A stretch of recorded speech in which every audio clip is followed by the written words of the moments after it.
자, 그러면 이제 시작해 보도록 하겠습니다. 어, 첫 과정인데,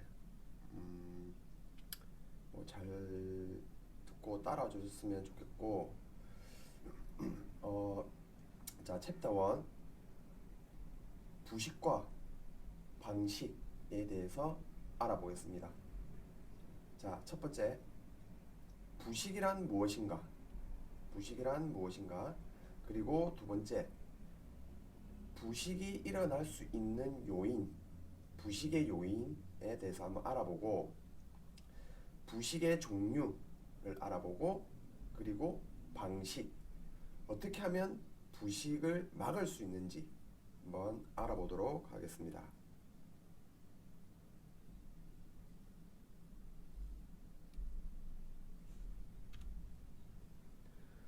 자, 부식이란 무엇인가?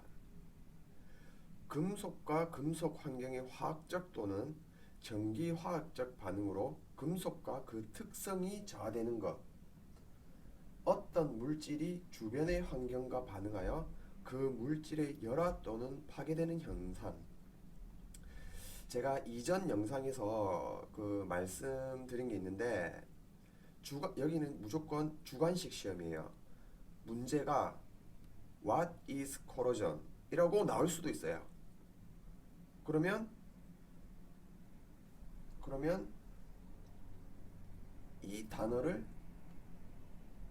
이글을 다 쓰셔야 되는 거예요. 여기 보면 주어도 있고 뭐 또 이거는 또 뭐야 이거 어렵죠. 그러나 이거를 다 쓸 필요가 없다.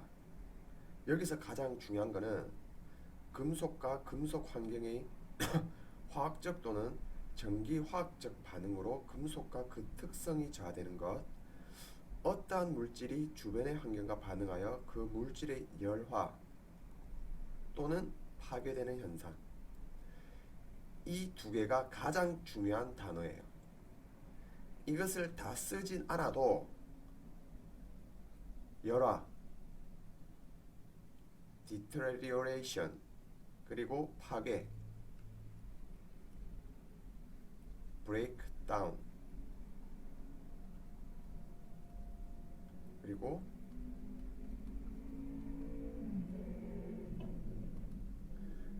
시험 문제에 What is corrosion? 이라고 했을 때 이 두 개만 써도 정답이 될 수 있다. 왜냐면 그 시험은 영어 시험이 아니에요. 그러나 이 두 개를 쓰게 된다면 만약에 만점이 5점이라고 가정을 했을 때 이 두 개만 써낸다면 저도 잘 모르겠는데 약 3점? 2점에서 3점 정도? 그러나 이러한 주어와 동사 이런 중요한 단어 다 써낸다면 5점을 받을 수 있다. 그래서 부식이란 무엇인가? 열화 또는 파괴되는 현상이다. 자, 그러면 부식에 대해서 한번 더 알아볼까요? 자, 부식, 코로전, 부식. 왜 메탈은 브레이크다운, 부식이 되는가? 파괴가 되는가?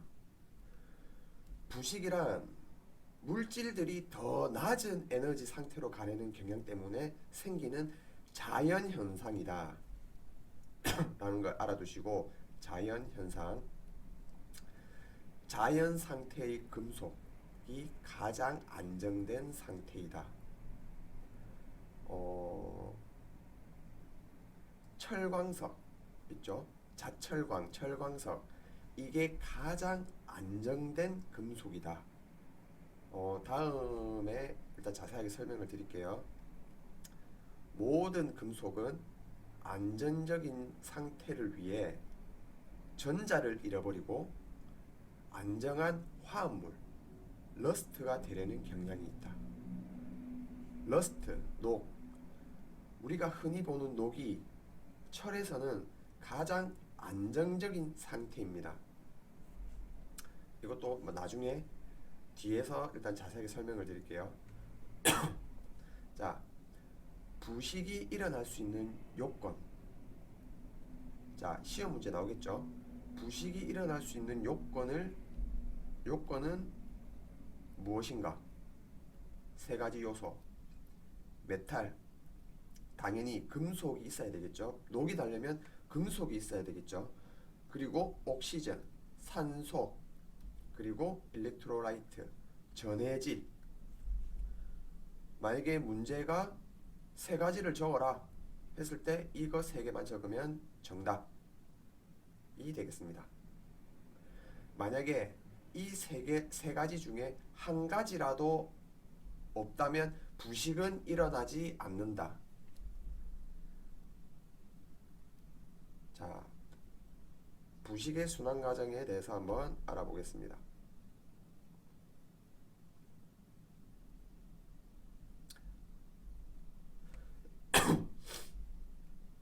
자, 보시면 흔히 우리가 알고 있는 철광석이에요. 철광석. 여기 철광석에서 사람들이 원하는 철만 생산해내기 위해서 재련과 그리고 철을 추출을 해야 되고, 그리고 재련을 해야 되고, 뭐 압연을 해야 되고, 가공을 해야 되고, 에너지가 소비되겠죠. 에너지라는 말은 결국은 돈이에요. 돈이 들겠죠.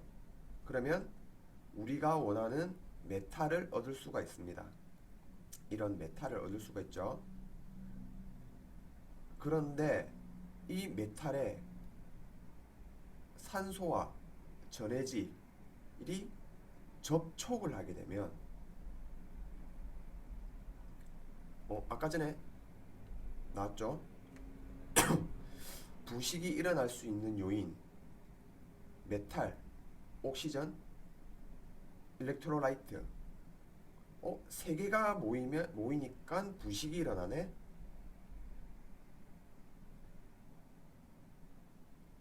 그래서 보시면은 이 메탈이 산소와 전해질이 만나니까 이렇게 부식이 일어나더라.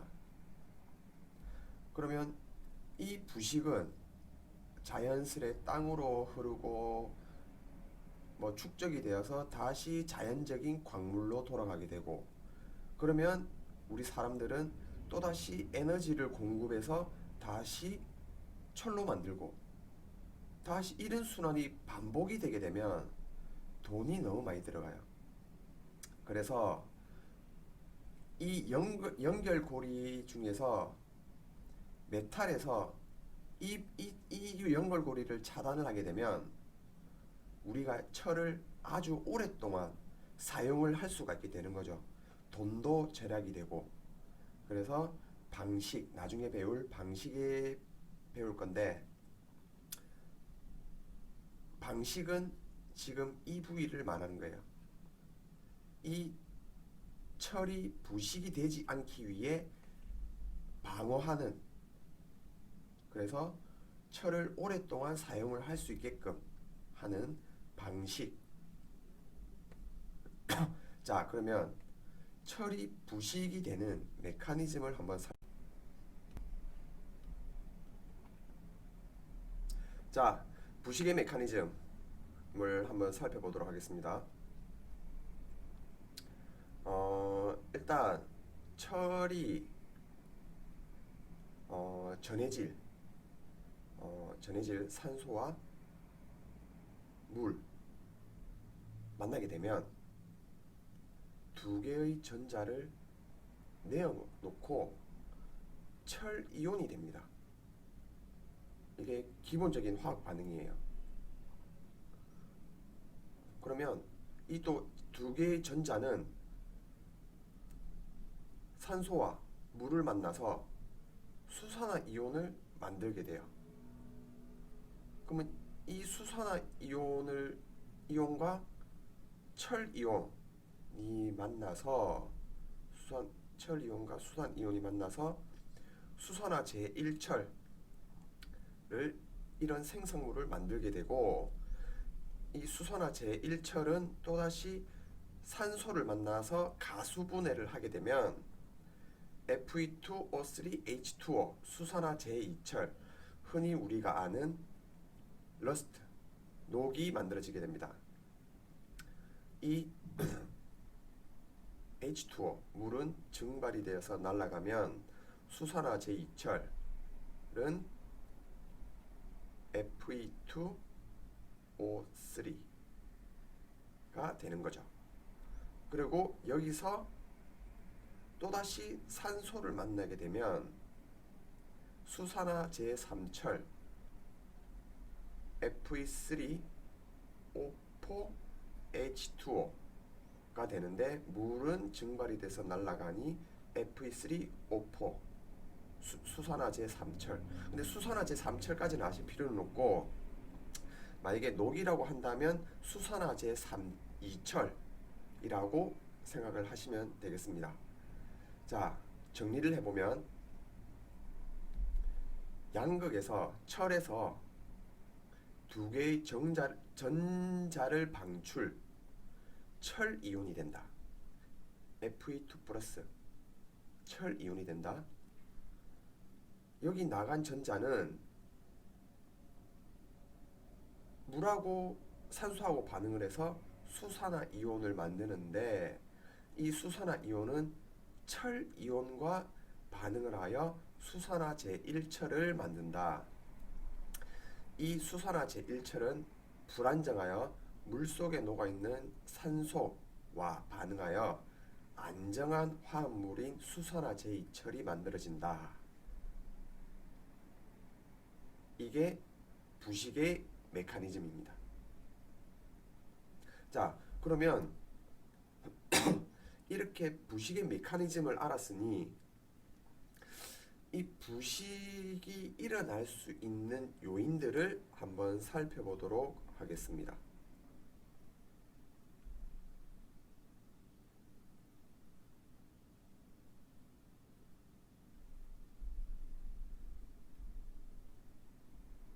자,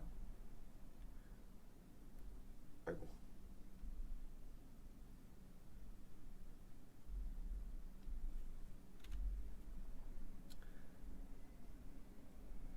환경적인 요소, 부식의 환경적인 요소가 어떠한 것들이 있는지 한번 알아보도록 하겠습니다.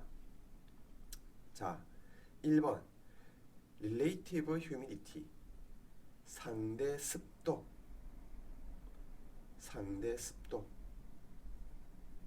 습도가 부식의 영향을 조장한다. 그리고 두 번째 pH는 알카리성과 산성을 나타내는 지표 지수죠. 산성과 알카리일 때 부식이 일어날 수 있다. 이거는 뒷장에 좀 자세하게 설명하겠습니다. 그리고 dissolved oxygen, 용존 산소. 그러니까 어떤 해수든 담수든 그 물 속에 용해되어 있는 산소의 양에 따라서 부식이 빠르고 좁고 차이가 있을 수 있다. 그리고 담수 프레시워터, 그리고 시워터 해수, 그리고 화학적 염, 그리고 화학적 물질, 그리고 가스, 그리고 미생물, 그리고 토양에서 부식이 일어날 수 있다.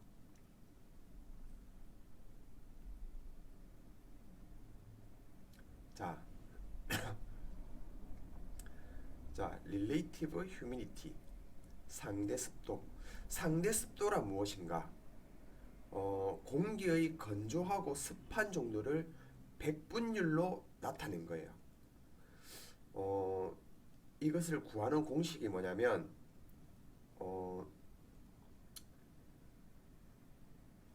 1세제곱미터에 들어있는 현재 수증기량 그리고 현재 기온에서 포화할 수 있는 수증기량 이렇게 나누고 곱하기 100을 하면 현재의 습도가 몇 프로다 나오게 되는 거예요. 높은 습도, 수분, 정체된 물 등은 전해질 역할을 하게 되어 부식을 더 조장을 시킵니다. 특히 대기 중의 습도는 부식에 큰 영향을 미칠 수 있으며 아래 그림과 같이 약 55%를 기준으로 그 이하에서는 부식이 거의 일어나지 않는데 55% 이상에서는 부식이 급증하게 되는 걸 볼 수가 있습니다. 그리고 여기 상대 습도는 이것을 다루기에는 너무 양이 많아서 나중에 따로 영상을 준비하도록 하겠습니다. 자, 두 번째는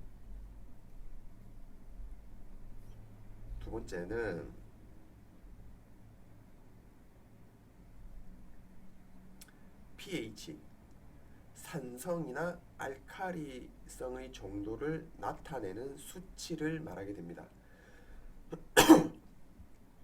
보통 pH 4에서 10 사이에서는 일정한 부식 속도를 유지하다가 pH 4 이하에서는 산화물이 침전되지 않고 용해되어 용존산소의 접근이 용이해 급격히 증가하게 돼요. 그리고 pH 10 이상에서는 용존산소의 존재하에 산화철, 부동태 피막이 생성되어 부식 속도가 감소하다가 pH 14 이상에서는 부식 속도가 증가할 수도 있다. 이 말이 무슨 말이냐면 여기 4와 10 사이에서는 일정한 부식 속도를 유지해요. 부식이 되고 그리고 산성에서 여기 이하에서는 반응이 급격하게 일어나게 되는 거죠. 예를 들어서 염산이라고 한다면 염산은 강산성이죠. 이 염산을 쇳덩이에다가 붓게 되면 반응이 급격하게 일어나는 걸 볼 수가 있어요. 뭐 그렇게 생각을 하시면 되고 알칼리성은 딱 10까지는 일정한 부식 속도를 유지하다가 여기 이상부터는 산화철 부동태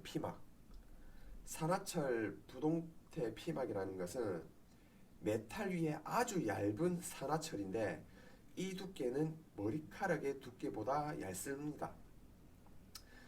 이 산화철 부동태 피막의 조직을 보게 되면 아주 조밀하게 되어 있어서 물, 산소, 기타 전해질의 접촉을 막아주게 되는 거예요. 한 가지 예로 건물을 지을 때 콘크리트 속에 철근을 넣게 되는데 이 철근이 부식이 안 되는 이유가 철근 표면에 산화철 부동태 피막이 형성이 되어 산소, 물, 기타 전해질의 접촉을 막아줘요. 참고로 콘크리트의 pH는 12.5예요. 12.5. 10 이상에서는 산화철 부동태 피막이 형성이 되어서 부식을 막아주죠. 콘크리트는 12.5. 그래서 콘크리트에 들어있는 철근은 부식을 하지 않는다 라는 것을 알 수 있습니다. 이것도 나중의 영상에서 좀 자세하게 다뤄볼 예정이니까 이 정도까지 있다라는 것만 알고 계시면 되겠습니다.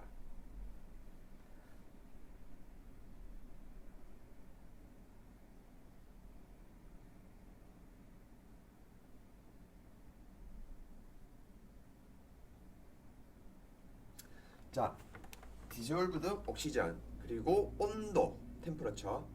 자, 용존산소가 많을수록 부식의 속도는 증가하고 선박의 경우 용존산소의 농도가 높은 스플래시 존이 농도가 낮은 밑바닥에서 비해서 부식이 심하다.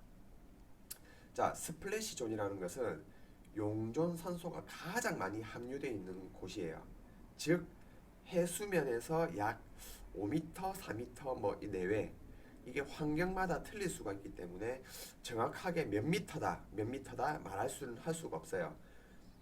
거기 있는 미생물이 얼마나 많고 햇볕이 잘 받고 그리고 얼마나 산소가 투입이 잘 되느냐에 따라서 스플래시 존은 틀리기 때문에, 근데 보통 해수면에서 약 5m 내외다 라고 보시면 되고, 온도가 실온 이상으로 증가하게 되면 부식 속도는 증가하게 되는데 80도 이상의 온도에서는 산소의 용해도 감소로 인해서 부식 속도가 오히려 감소하게 되는 것을 알 수가 있습니다. 지금 그래프에서 보시면은 80도를 기점으로 부식이 현저하게 낮아지는 것을 알 수가 있습니다. 자, 그 다음에 담수, 프레시워터. 물의 부식 속도는 물의 온도, 물의 pH 값, 물의 산소 함량에 따라서 달라지게 돼요. 칼슘의 함량과 pH 밸류를 증가시켜서 물 배관 시스템 내부의 부식을 줄여 왔는데, 이것은 보일러에서 많이 쓰이는 거기 때문에 저희가 하는 중방식 도장에서는 크게 뭐 상관은 없어요. 그러나 물에 함유되어 있는 pH값, 산소 함유량에 따라서 부식의 속도는 달라질 수 있다. 이 정도까지만 아시면 되겠습니다. 자, 해수. 해수는 용존산소의 농도, 염도, 기타 이온의 농도, 생물학적 활동도, 오염물질, 온도의 온도, 수심, 해류 등에 의해서 영향을 받는 매우 복잡한 것으로, 일반적으로 염도가 증가함에 따라 전기 전도도가 증가하므로 부식의 속도가 증가하나 3% 이상의 염도에서는 용존 산소의 농도가 감소하게 되어 부식의 속도는 감소하게 된다. 바닷물 같은 경우는 3.5%의 염도를 가지고 있고, 해수는 산소로 계속 농축이 되기 때문에 부식은 산소에 의존하며 스플래시존 얘기했죠. 해수면에서 약 5m 내외, 스플래시존에서 부식의 속도는 급격히 증가한다.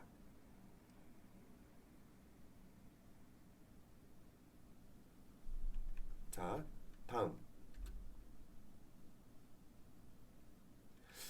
케미컬 솔트 그리고 케미컬 서브스턴스 가스.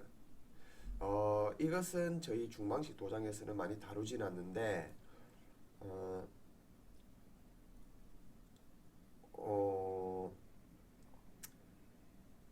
염화 알루미늄 그리고 황산 니켈, 염화철 같은 거는 물이 닿이게 되면 가수분해 되어 산을 생성하게 되는데, 이 산 때문에 부식 속도는 비례해서 증가하게 돼요.